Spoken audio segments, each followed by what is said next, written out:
आज आम तैयार करवा कलरा पत्र पिठो भजा।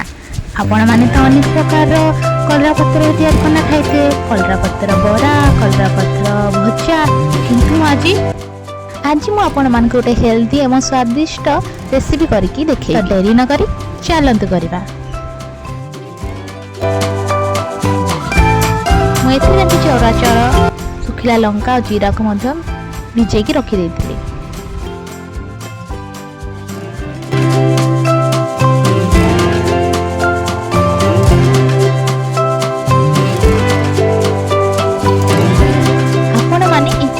दी दीटा कलरा पत्र धरिकी से चाउल बटा होता पेस्ट देकिना भाजी नवा।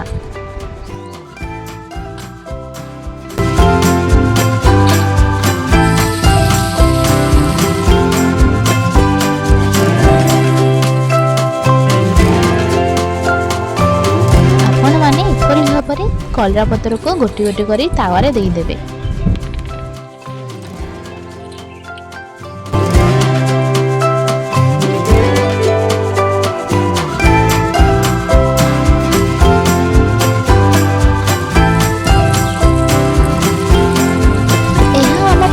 पिता लगी थे पारे, किंतु यह आम देह में बहुत हितकर होता है।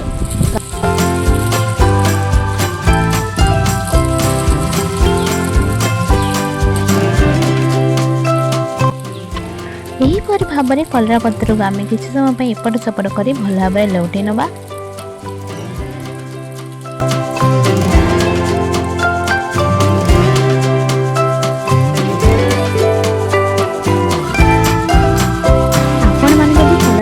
भल खाती तेज निश्चय ये रेसिपी को आप ट्राए करिए घरे।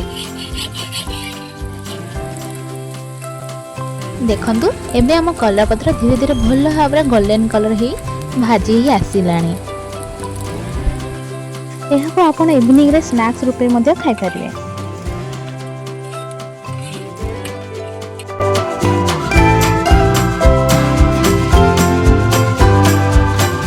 देखंतु केते सुंदर क्रिस्पी भाव में कलरा पत्र तैयार हो आसलानी।